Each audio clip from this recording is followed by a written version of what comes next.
everyone, and welcome back to Harris Financial Coaching. Today, I wanted to talk to you about investing. Are you interested in investing? Well, I'll give you a couple of tips on what your investment options are, how to assess your risk, and how to make a plan and invest early into your retirement future. Let's get to it. Some beginner investors start with a savings account so they can get comfortable with earning a return. When you have a savings account, you're depositing your money on a weekly or a monthly basis, and you're earning compound interest on the money that's in your account. Now, a savings account is good for those short-term goals like saving for a vacation or saving for a car, again, because you are not going to earn a large return on your investment. So what's the difference between saving and investing? Well, when saving, your money is protected by the FDIC up to a certain amount. So the money that you put in there, it's a very minimal risk that you'll end up losing that money. Now, when you're investing, there are no guaranteed returns. So that's why there's some risk involved when you decide to invest into the stock market. You also are not able to predict the market fluctuations that may occur or a company's future sustainability. Yes, you see their quarterly returns, but that shows you a picture of a history of the company and not the future. What are your investment options? So I'll go over 3 investment options that are available to you. The first one is stocks.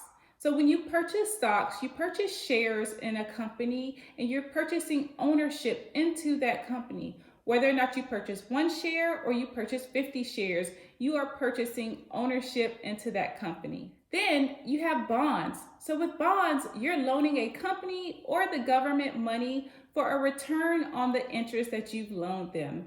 The most popular types of bonds are savings bonds like the Series I or the Series EE bonds. With these bonds, you can purchase them independently, or you can also purchase them when you file your tax return. Finally, you have retirement accounts. So there's a lot of options out there for retirement accounts. You have the 401k, the 403b, the Roth IRA, or your traditional IRA. There are also other options out there. Now with the retirement account, you can purchase this independently, especially if you're a small business owner, or through your employer as well. Now, if you want to purchase them independently, you can purchase them through a bank, through a broker, or other types of options that are out there.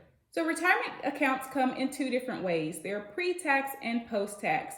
So what pre-tax means is that you'll pay less in taxes now on the contributions that you make, and you get to lower your tax rate. You will have to pay taxes on those contributions when you decide to take the withdrawals out when you retire in the future. What post-tax means is that you've already paid taxes on the funds that you're putting into that account. So when you do make qualified withdrawals, you may not have to pay taxes in the end. Now that you've reviewed the investment options that are out there, you want to assess your risk. This is very important when investing. Assessing your risk is called risk tolerance. You can have a low risk tolerance, a medium risk tolerance, or a high risk tolerance. And this will help you understand how you want to invest your funds. If you have a low risk tolerance, you may be comfortable with just putting your money into a savings account. You can also do a combination of the options that are out there. If you have a medium risk tolerance, you may just want to do savings bonds in a retirement account. And if you have a high risk tolerance, you can do a combination of all 3. It's important to assess your risk and sit down with a financial advisor or planner so that you can determine what your risk tolerance is and how comfortable you are with investing. Now that you've assessed your risk, you want to make a plan for how you want to invest in the future. Do you want to start investing now or do you want to start investing later? And what's the combination of those investments? Again, talking to a qualified financial advisor or planner can help you determine those risks. Again, you know what you're comfortable with investing and your comfort of loss and your level of risk. So keep that in mind when you're talking to a financial advisor or planner. Finally, you want to invest early. Again, this is very important.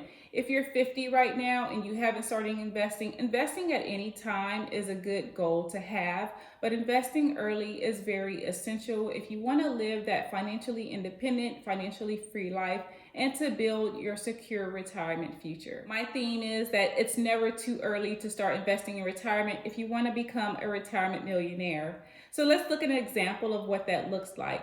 If you're 20 years old and you invest $100 a month into your retirement, and you decide to retire at the age of 65, you can have $600,000 in your retirement account.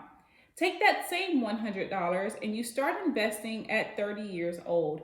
You could have $310,000 in your savings account when you're 65 years old. That's nearly a 50% difference if you had started investing when you were 20 years old.